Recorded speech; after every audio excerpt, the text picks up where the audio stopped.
Hornbill weekend horn and campaign of vegan subai to na Olympiad wa hile thum day interview kin tawa ya hile for in the series ali veina ya pu lal thamuang Keivom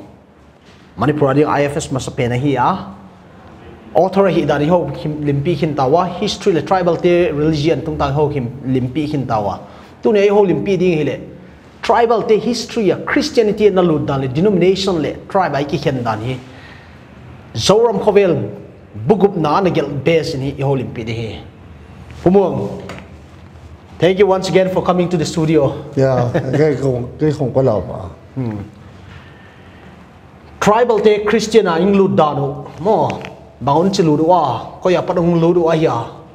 ko ilaga pan lud bang jika mei te Christian ana lulo Zoram Khovel 6 a na nagel dan dung zuin a history tu lai khang thak tia ding them khat tom chik non gen thediam tribal high tichu a hope zau to lo ba ei chin ko kimi zo te hi lo zo na chin ko kimi zo a begin Manipur South District high chanchin a concentrate now chan a subject vast to lo chin hills te ga ei lo ding chin hills te ga Christian de lu da na aram da ya lu fe na ya ma Baptist mission an lu dan hai volume e mazat American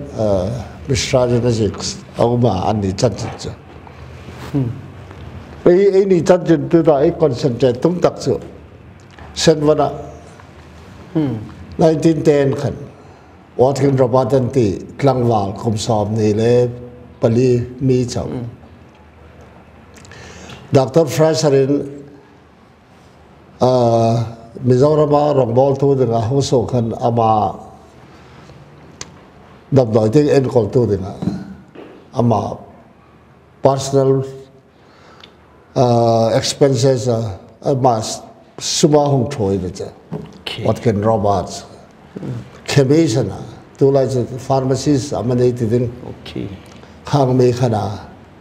pharmacy and rana chu en kol tu chu anir hima ma what can robot kha khang lai khan pharmacy and ran lai khan lang mi pakhat a pharmacy khan honga dab doi akhum la ka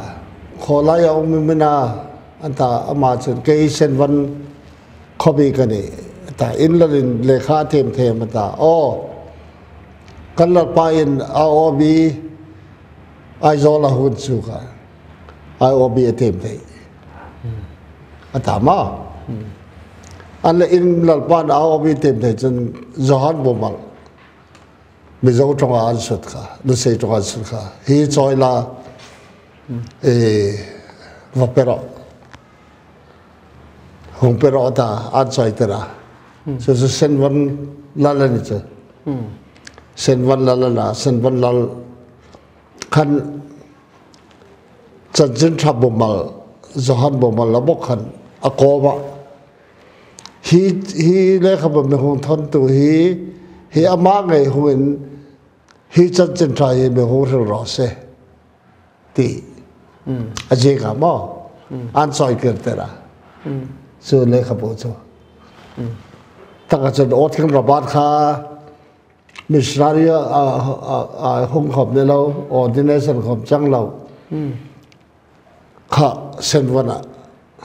mi emazat khong la cross pai anti anin ni hai kha hong thoya ช่วยตัวชีเนี่ยเราจะไหวเพย์น่ามันจะไหวเพย์เมนเนี่ยมาอันนั้นว่าเซตวันโคอันนั้นดูตา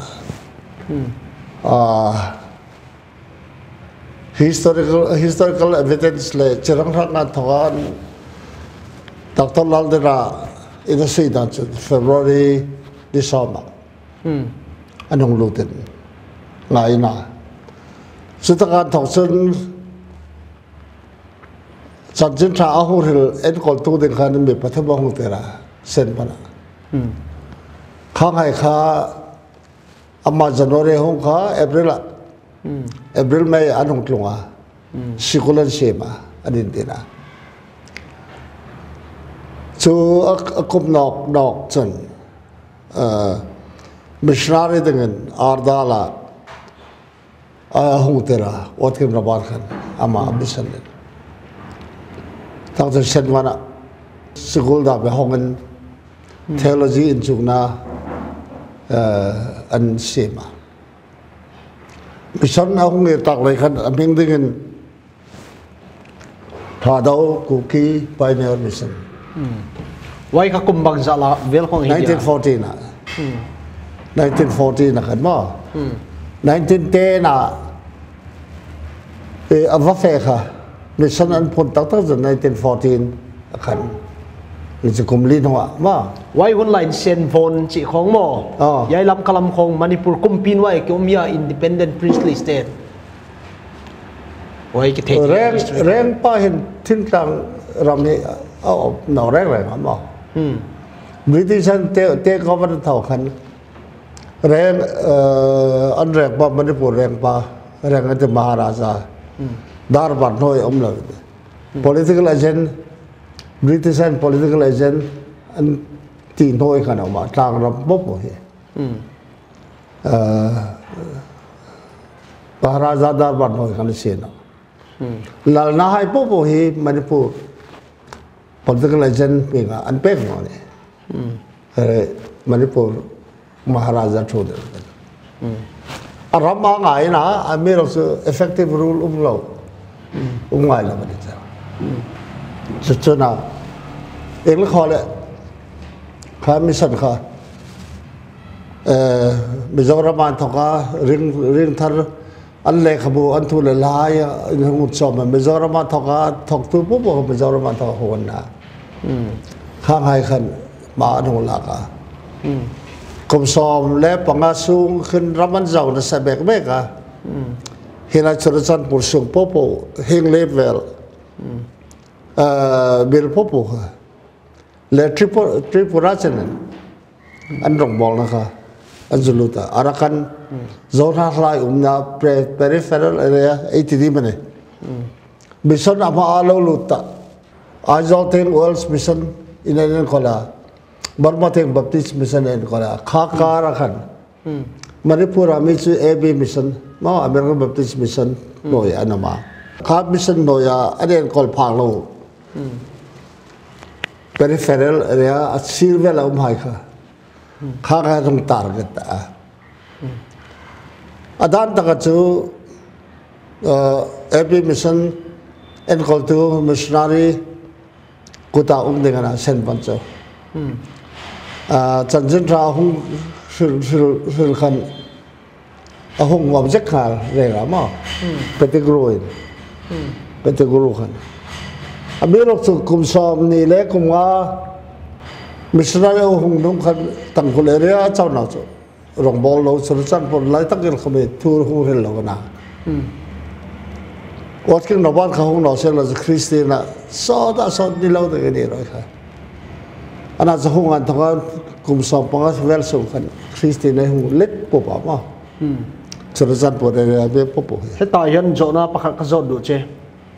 mấy tây hậu hiện anh nghe Christian ăn lâu pom lâu mấy tây tên bằng giờ Christian ăn ở đây lâu vậy mấy tây hai chỗ Hinduism mà lâu lâu ta mà chân British ai khăn Pentecostal hai anh không lâu khăn anh thằng tân mission à không anh na anh đi rồi mấy tây lại rồi anh bỏ lên phal nó chúng ta DM college cái Impala อันฟุตบอลกราวน์มั้งก็ละคนสกุลเอามาจอห์นสันไฮสคูลข้าบุลกันอาหงเอา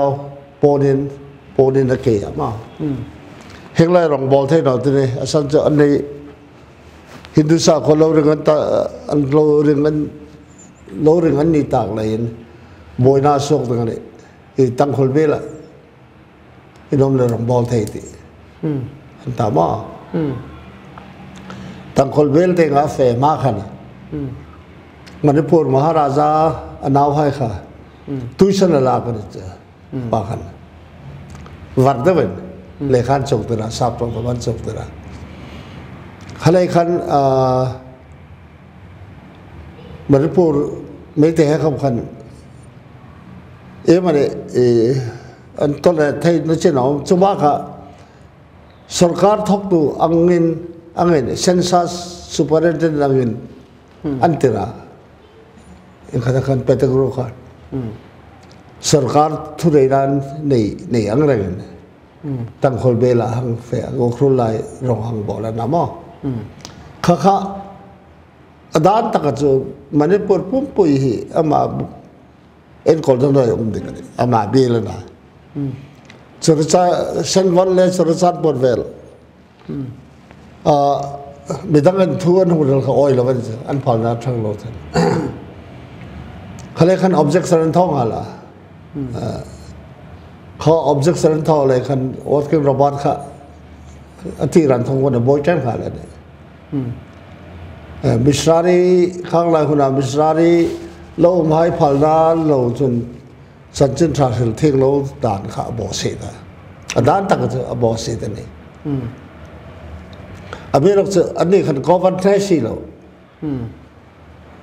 ข้าไล่อิสุค่ะสุรการด่านจ้ะด่านบอสเซตอันนั้นจะปฏิญด่านจ้ะด่านบอสเซตเราสัญชาติทางเรา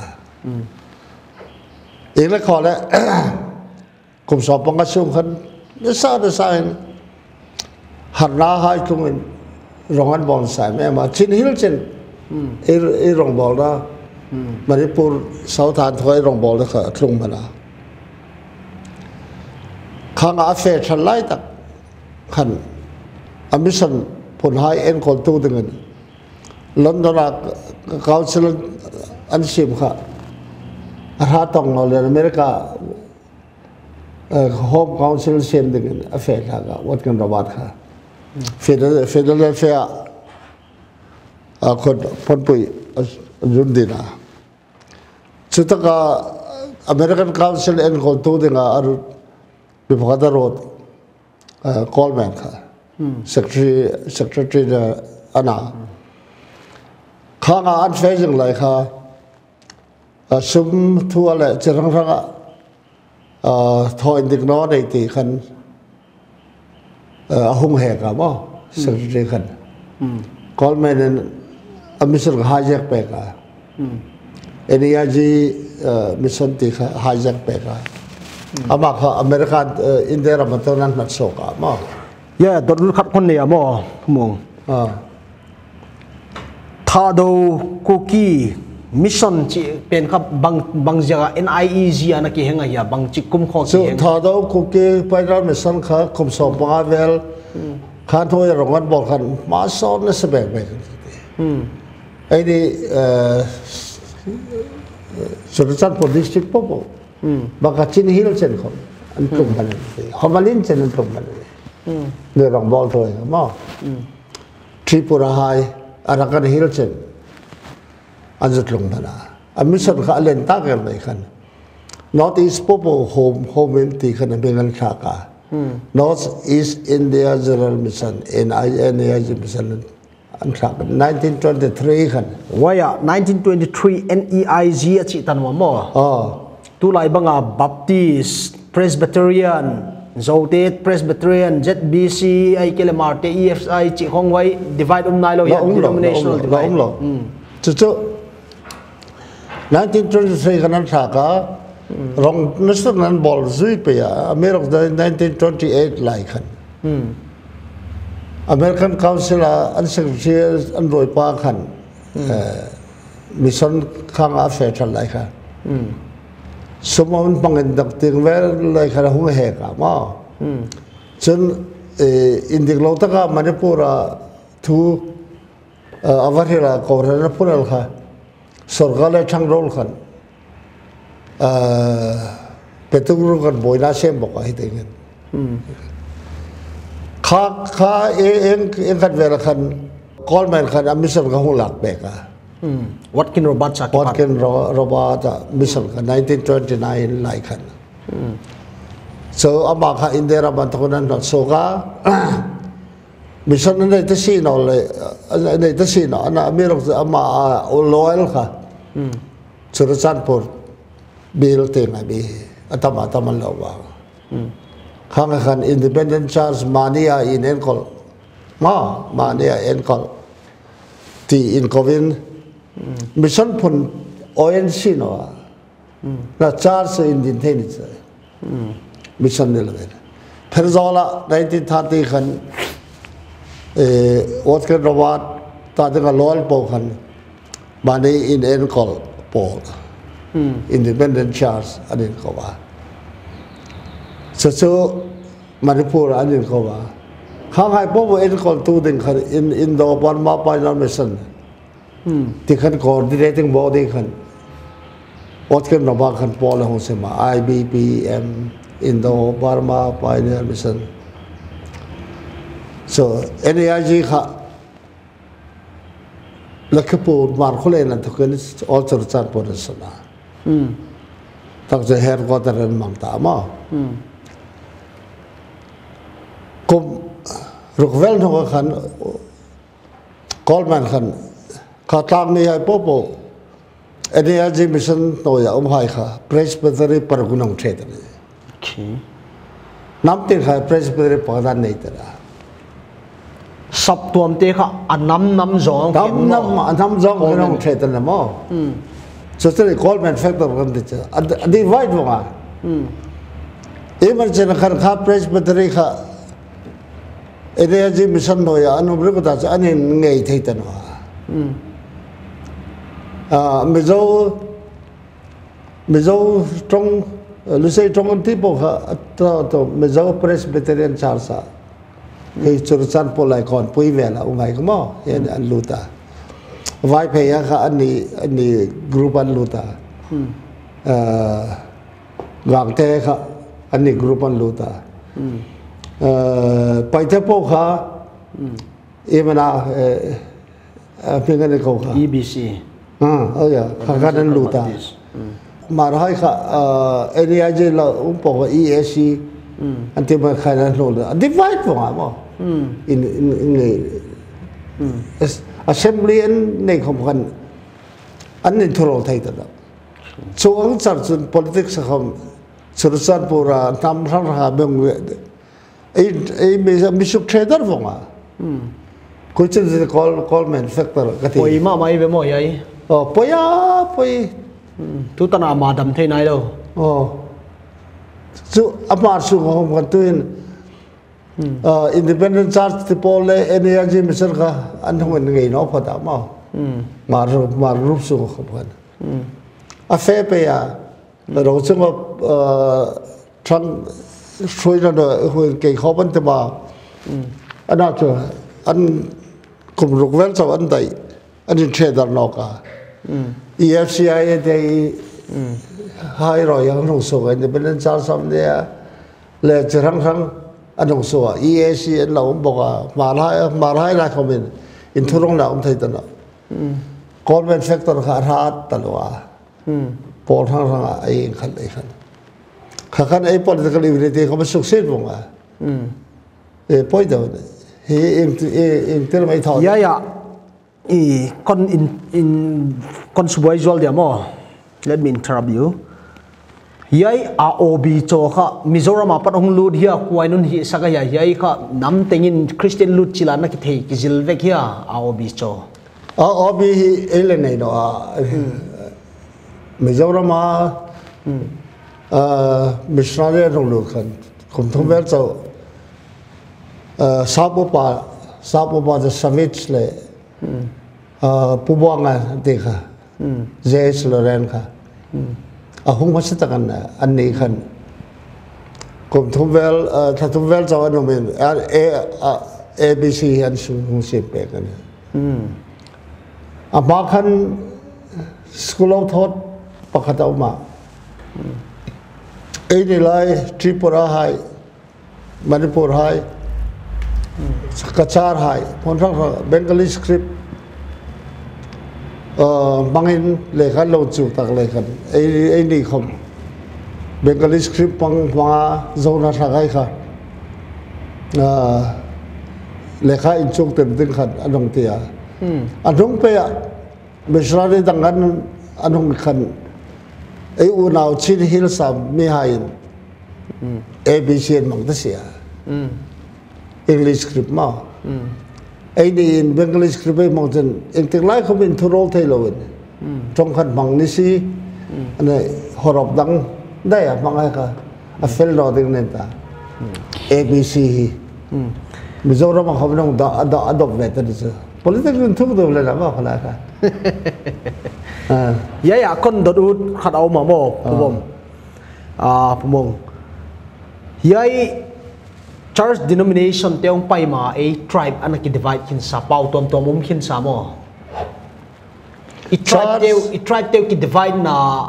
tan chin tom kim non gen thediam how do we come into being different tribes or Christianity hong lut ma dai ko bo vale ya hong luta ko bo vale thogan ai ni ro chin hil sa mun rang ra ai darama Chen arakan din arakan juma po unfair katakan ing dar pa ya atopa India rampum pui khala India chu barba ko thang ma part of Afghanistan khapo bo lalram British jewel of the crown and terengana len khataka hai kha trong an bang dan hai in the linguistic survey of India 1900 khan chada khataka dong tran khan any group po kha chin kuki Burman group ti le chen Lusai không bala peng na Mizo không bala peng na chin kuki Burman group in the military kha chin kuki Burman group kha Chile na ru cheta ne northern Chin northern Chin na me po ha z mang r nei lo z r man tri na khom nei lo mo central Chin hai kha antidan lusai trong bang hai poi tu ta lai trong bang hai le chana na kha central ubai kha central Chin anung ta so southern Chin call trong Burmese trong le check polta ai di trong la disi hai kha southern Chin anta ana so group khat khanam ta group khat kha anum ta no chong hai chu all cookie group anti mar hai mo ma le ko chiro so the ai te po linguistic group pakhat kha nam som le nam ro kha anum ta an thang thak la bong ta kha ngai kha all cooking group anong se chulaya anung tak group na long tak chu ma ai te ne chu tu ta ba kan ai te ma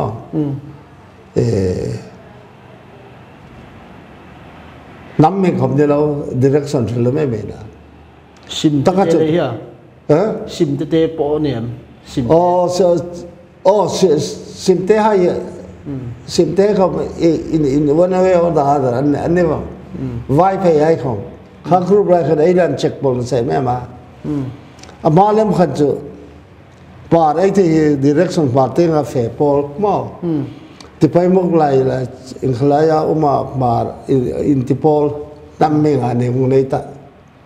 anong pai te không na lu sei hai ran me ko na trong me me na mo Titi bhajan paiten te nong lo ya. Titi trong te ngan ta paite trong an te nong chak le. Paita te mo kha westward movement là low fat hai kha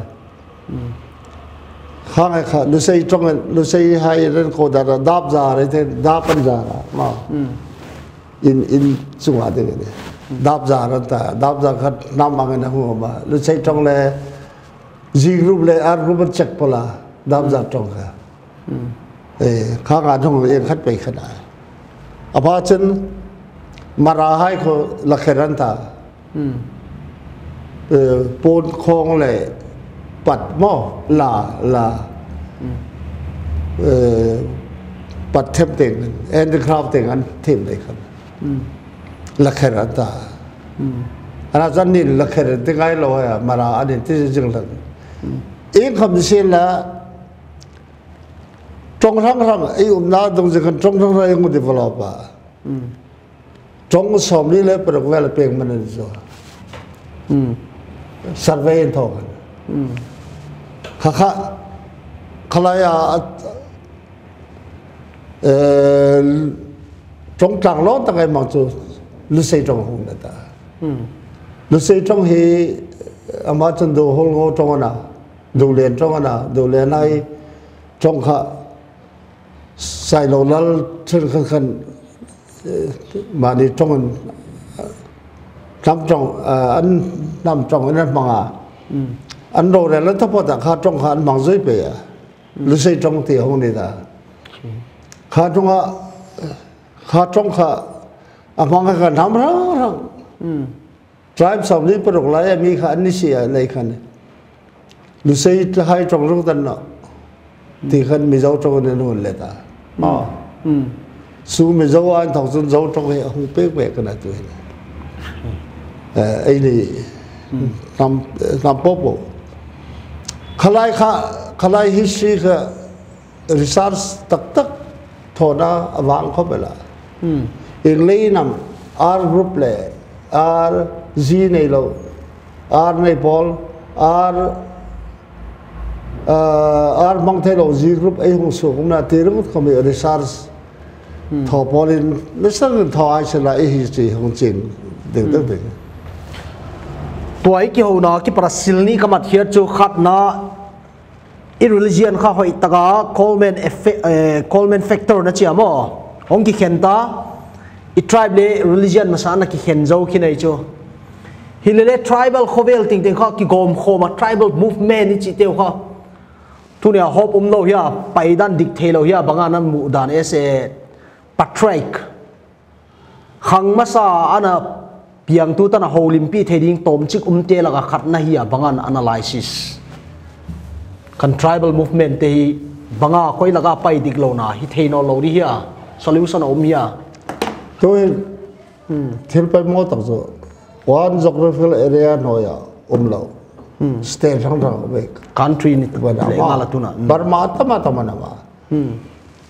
zona ถ้าใคร state ปนนี่ปุยลินพอจะชินฮิลส์นะพอจะไม่จอร์มา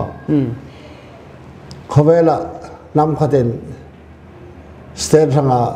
สเตทปุยตินอันนี้นะสิ่งนี้เท่านี้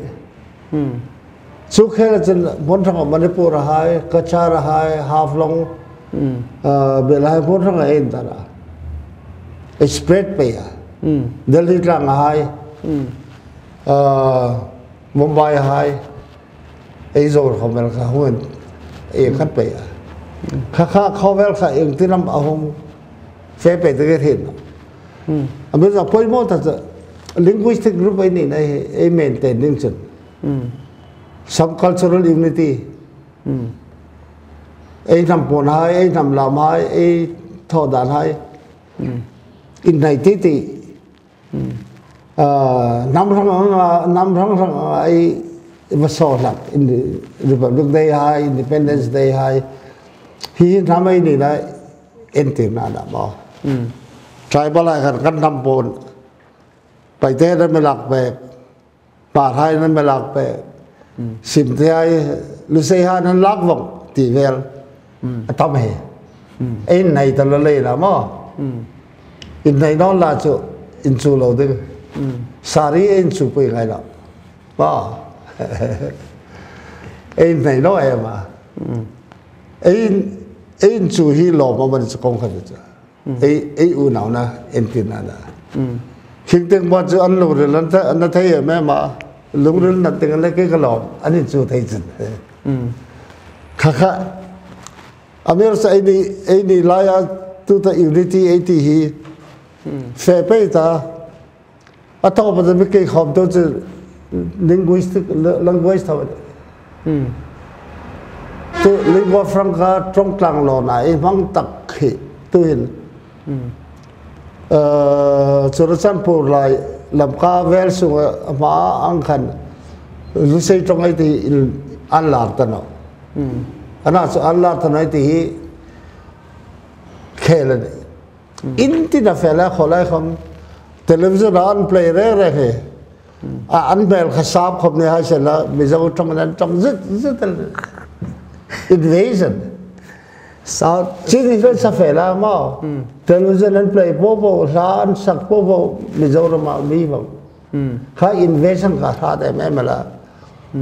so zo unity hi trong in america khom america hai khom chi to se ngai tha ki ta ai ngai tha se khan unity na san mi ke khom hi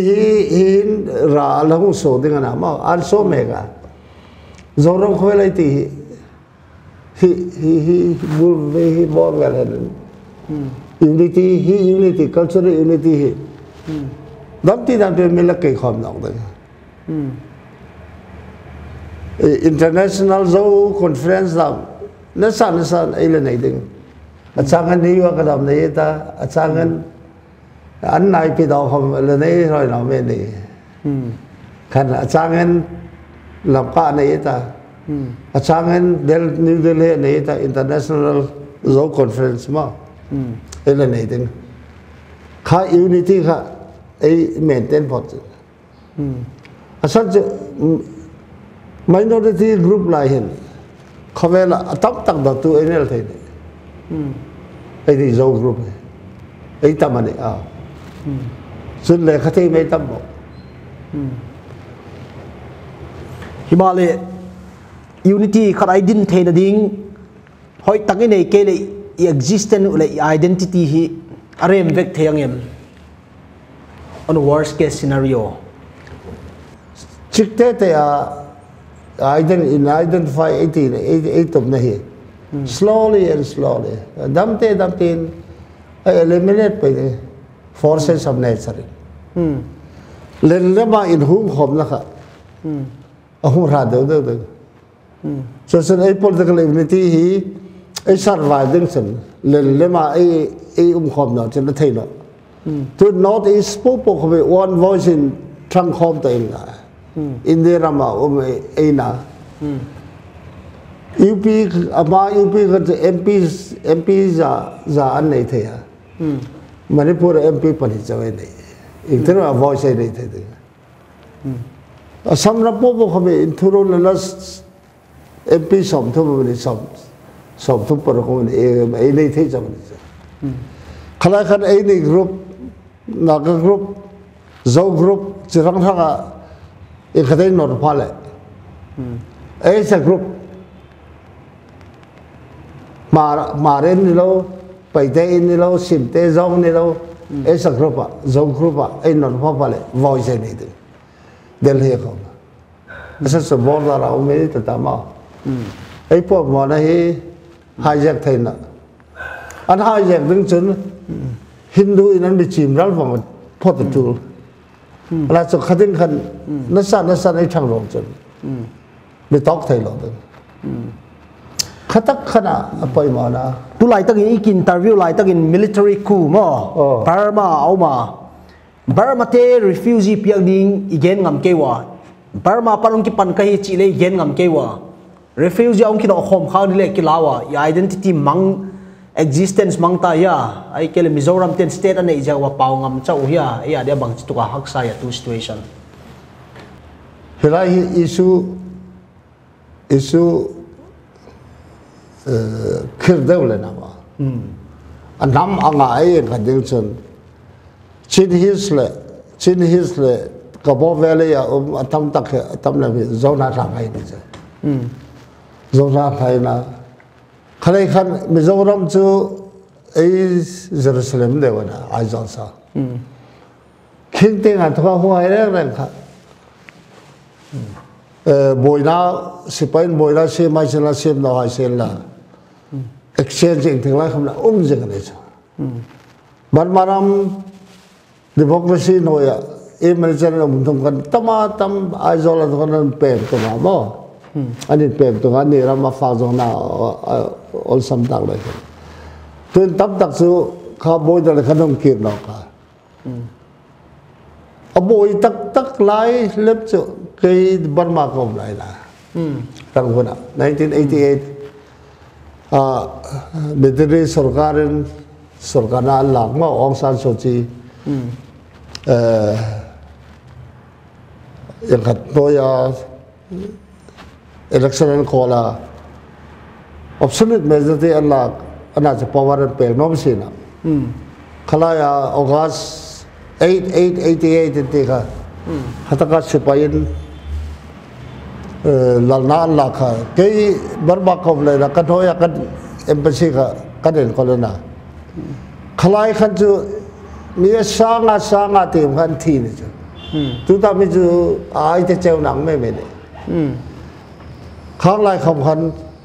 Mizoram chun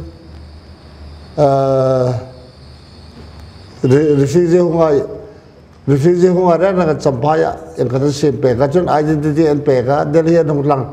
ta Janakpuri version anhuwa UN humanitarian group le toy khanung luta kazakan foreign and fair ma punthang sang thokin khakharam chang alain ei mi hai kan thon dara tu hin 1990 US ka zonjin khan zona tha hai popo dik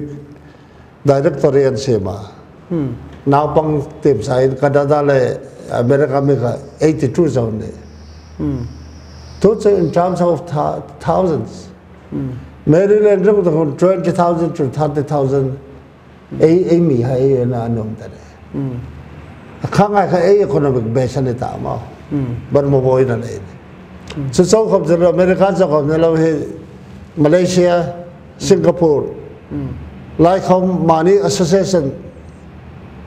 money fellowship nei thei mar hai takil khom Singapore money fellowship nei thei ta Mizo trong team hai lam this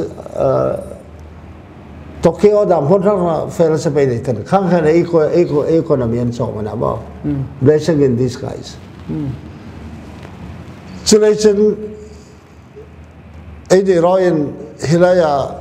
refugee hai lo dang ding ti dam chu thilen vet thak ta ne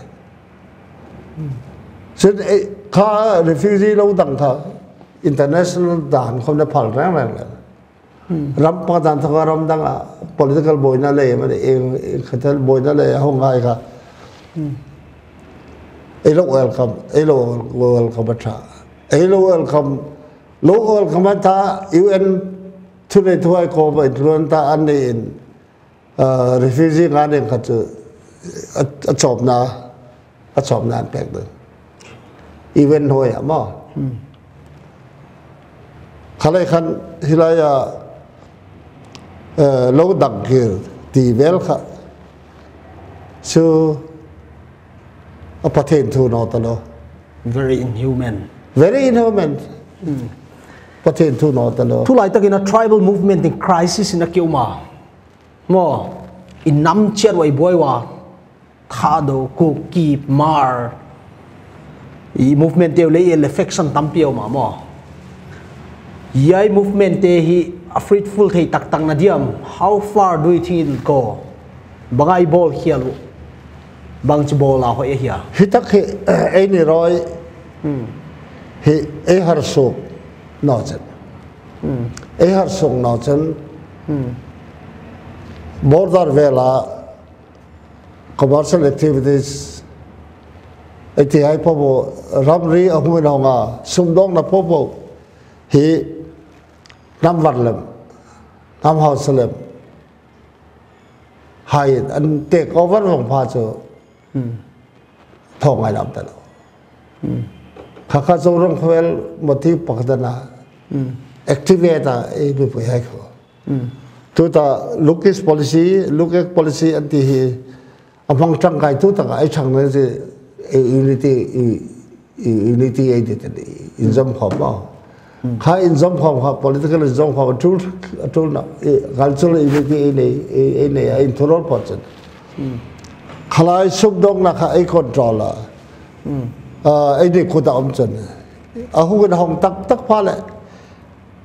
serum ấy đòn thầy na lấp bụi sura cái mà đây tamo lại international airport lên tắcคนไรเราหงสุผมเด็กนะใครอยากพ้นไอ้ในที่จุดสเตทปกติผมนอนละครับสเตททั้งหลายผมจังไกลนั่นในแต่ละมันซะไม่ได้ให้เน็กแต่ฉันใช้ในชาละตัวเน็กเขามาฉันใช้ในชาไอ้ในรอยคิดไอ้ท่อพายินมันได้พูดลายทำทั้งเกี่ยทำจุดทำจุดที่เวลาเองเขาที่ไอ้หัดส่งมาไม่ชิมเราเล่นที่อินลาวไม่มาละสู้ชิมเราดิ้งจนให้เราละอินทรูเลยตา autonomous council อันนี้ให้เขามี autonomous council ตักไอ้นี่เท่านั้นยังไงตัวไม่ดีอันตาเดี๋ยวนี้ก็อีนักขบก็เล่นขบร้อนมาไอ้สลายใจพอลใจดาวพอลนั่นคือเรื่องไงอันนั้น election จะว่านี่สินะทำขดไอ้คนอันที่ฟัง election จะว่าอันนี้ every 5 years election องบอกสิอีกที่เขาไม่ถอดอะไรจุมาจนอันไม่ชิมเราถึงนั้น1972อะไรกันADC อันไม่เซ็นเปก็อันเล่มมั้งอันเล่มตักกันนะอาศัยจะ60ตัวอย่าง ADC อันที่คู่ดังน้ำเดียวนะเอาผมด่านจุsunset and goldpine อันนั้นมันใช้สุดท้ายด่านนี้ค่ะอันดงอ่ะชานที่เขาบอกว่าจุชินฮิลสัน extend นี่ชินฮิล regulation act อันที่ค่ะมาข้า provision จากข้าละลุดมันอันนั้นมังอ่ะข้าชินฮิล regulation act อันที่ค่ะa shavel a joining area องค์ให้พวกบอกว่ามังดึง British policy นั่นมังเดียจึงมิโซรัมหายน้องมังอ่ะอเมริกาสู่ทริปุระมาริปูสู่มหาราชาโนเอลไม่ไอ้นี่เลยครั้งนี้ให้แล้วกัน deemed to have been extend ยังไงอเมริกามหาราชาสเตทนี่เลยกันด่านลุดสิโลด่านตักลุดสิโลอินเดีย in constitution เชื่อมกันมาริปูสู่อันนี้ constitution เชื่อม1942 แล้วกัน tribal area ไอ้ที่ให้พวกไป hill area ชาวงอนตัวมันtribe ค่ะคลางมีค่ะคลางรามาชากันตัวมันเห็นไหมอันนี้จู่ฮินดูอันนี้ต่างเลยค่ะ caste system มันรู้ต่าง tribe นี่ที่ตลอดอ่ะอันนี้ที่จะชี้นำขันจู่คลางรามี tribe ไอ้นี่บีค่ะอันเริ่มต้นอ่ะคลางรามาเมื่อเห็นคนในรถคลางรามา inanimate object อันนี้สิ่งที่ผมว่าจะไม่ได้ให้ลงเรียนเลยจ้ะ40 in the constitution อันนั้นลงคำ1940ในนะครับ 6 provision เขาอัน apply ลงเนาะ deemed to have been extended อันนี้จะว่าหลังลุดอันตักมังพันเราบ้านเต็มที่เนาะ Autonomous District Council act ไอ้ขัดจนเอรามาหินอินชีสขัดคำอันลุดเท่านั้นเลยจ้ะ District Council in truth had majority in who loot थेอันพัลกันเราจนทุกขโมยลูดเท่นั่นแหละบ้าข้าอันข้าด้านข้าอันบางจนอันนี้เห็นเต็นมุนจ่าชนะมุนซ้อมเจ้าคุณละคนเดียวละไอ้นี่ไอ้น้องนั่นอันเราไม่แจ้งเทอันนี้อันแจ้งเทบอกสินะขลายข้าบ่อยทางนั้นนี่ตาดึงไอ้นี่คำนี้ละบ่อยทางแปลกดึงอันนั้นใช้สุขเฟลจุน tun ADC ta in thanga MMDC ti meng sang tang ko lai lenga ana chu an ADC ta ka ale mana ma fake absolutely fake hi succeedul noya ADC tak tak nei than in thuru la norela parliament act thak nga ya in thak te la chu zo chen ei nom na mani in su ma chu in so la pele in ei ta pho chen to the tribal unity big in Manipur context again chamo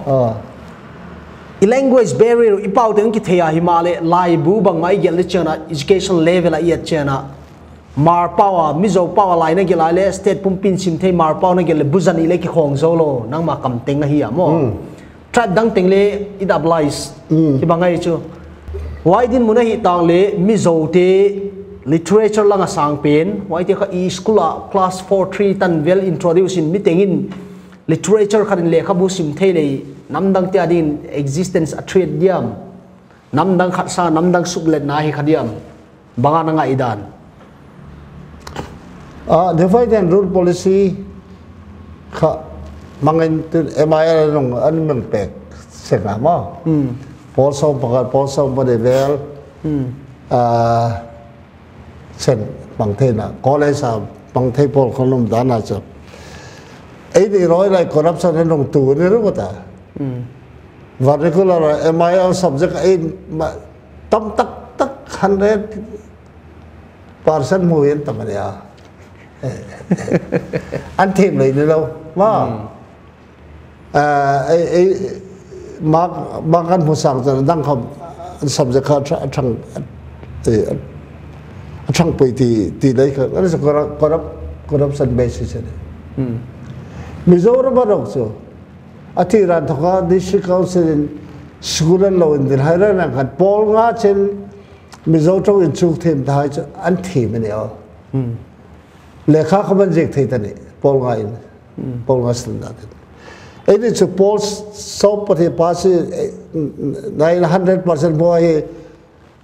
ma trong ka thele sentence ka object thei lo ha ya ma trong in kha e ma na je na kheta de translation ne thele kana hon job nok mo ma bible ma trong he a chân đó đấy chân lâu đấy rồi nè đã thằng anh coi vòng thông mà in năng khẩn trên tôi đã biết rồi à mà đi trong sân ấy develop MLI thôi chắc tất cả ấy in chụp chắc đã sẵn hết cái gì dẫu trong ấy thì tất tất khi ahong evolve pe ding chun kha trong kha vadung anga na mo vadung zo achom tu anar atam pol le ahong lên nan tu ta mi zo trong cái te khame trong rang a tho long lut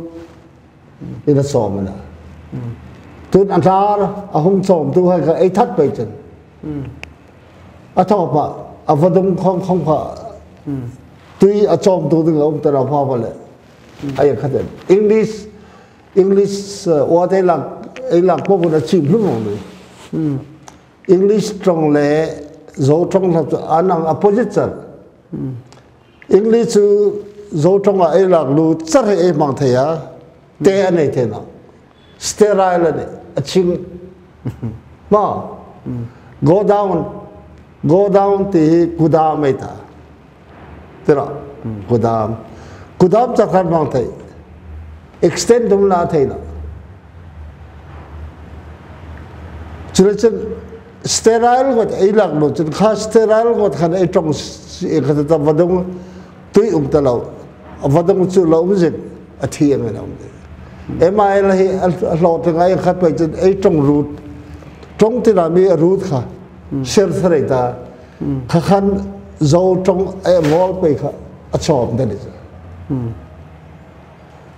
อันนั้นเป็นวิชั่นได้ไงว่าข้าการขัน unity ไอ้ที่แต่ cultural unity khá hông sung khăn dấu trong hao sa bèn này tôi mình dấu trong ấy tí tắc cái dictionary không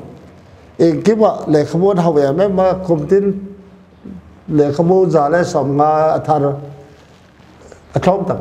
lệ không muốn thà sâu cái gì khá copy rồi lên nữa mình dấu trong ai vậy dấu na sắc bằng chút एक कार ही not only 100 years maybe much more trong dân hạ mà why didn't it get so anh ấy lại rồi so anh ấy lại rồi cái mình dấu trong cái hệ lệ mình dấu ai dấu là mình dấu trong anh hệ thì ăn khảo tới đâu cái chuyện anh hệ nó dấu trong răng anh ấy và trong anh ấy bảy trong anh ấy thảo dấu trong anh ấy chỉ rằng water tang kare thai ani lekin 30 to 40% water kare ron le subo bu lekha ka je khen ka ki lut la ne ka bang la ka khan Keivom ma lekha je adang lam de wa de to tin an again mi zo pau Korean serial dubbing mi zo pau sak Hindi serial kasoti mi zo pau sak Sapte sermon mizo pau sak yai dana mizo pau common language ka nak pyong ki spread che na khat vei che na hoi kha language sak ki accept thei diam ektir mo evolve ge he na ma asan che culture ite culture ite language a reflection of language a reflection of culture is language da sermon ai bobo chirang rang Hindi high style là ít lúc rồi Hindi tiếng khăn development cả phê cái ta Sap high style là phê cho Sap high style phê cái ta khăn ông evolve tới na khai ta cái phim của chú là Sap trong ấy lạc lù ròn tao luôn à chiếc vào ấy lạc lù tiếng ở top ấy trong cái chim luôn đâu cả khai ta cái plan là hai mươi hi anh này với na top na tan izoram khovel du tu sami eng tin nge ai involved dan eng tin nge a realization ron khen dan tur hi zoram khovel chi nak pin tang ko pi a mo boundary lo chin ku ki mi zo ting ki gom khom ten ding gamom lo wai ka afritisan a lo chin na kha bang chi bang di hi a lo thing pe ni tin a lo de ma dấu ra cái này gì không phải muốn ra in thịt đều đâm ti không evolve người ta đi đăng này thì mà nên đâm tin sung ấy lưu ta chỗ futility ở trong cái nào gì ấy không hết vậy khá chung khăn hi next stage à ấy trong phá lệ chúng ta dấu rong phá lệ thì level đằng ạ cái chúng ta economic activity charang thang ấy không involve hi look at policy về là ấy này rồi khulai border control to ấy này phá lem cho vùng nó khăn tu hai khulai airport tu hai popo ấy này ta ngày ta mau khulai khăn trong không phải dâu trong tắc ấy không phải vào đây khăn slowly Amir anh trả lời hi đấy lung rel mà lung rel u nào na ấy này nó khá thiên thắng nó phải mà lại cho nên chân evolve ra anh xem ra now te nu sunga anh thong ga dam te a hun thang ang han zo ram ho le an thang a ba ala par so de ki pa huai ma ba e pu muang tu ni a yai dana church history tribe history movement literature le evolvement zoram khovel evolvement dan analyze nang zoram khovel pa para nun hi sang jiang na tu ki pa tu kon ge na Hiai te kha mi khen khada ding hi sang pi le unrealistic abang mai the dinga himale igam sunga dinga visionary nei le thinker le philosopher pu lk bu ma pada inga hi go hi a khangson te na hiai te kha fruition ablo chin na mudiam ke diam chi hi big koi sana hi tunia holim ngai tu te ting ting tu ki pak tu kon ge na pumong tunia so anon pai zen tu pak tu la ve la pan mo som je ro se tunia ding weekend hon hiai tana beta tunia holim na parin opinion te na de ai ke la na de lo dan om na sang lo dan te kha ngai tu akhom le ki kum khom de ni social media lama comment section a kon invite da next episode bangai hi to zel ding banglam pangai holim ding chi kha on thei sak zel ding viewers te ke kon nge na hi tunia ding ai tan sign up pa ding hi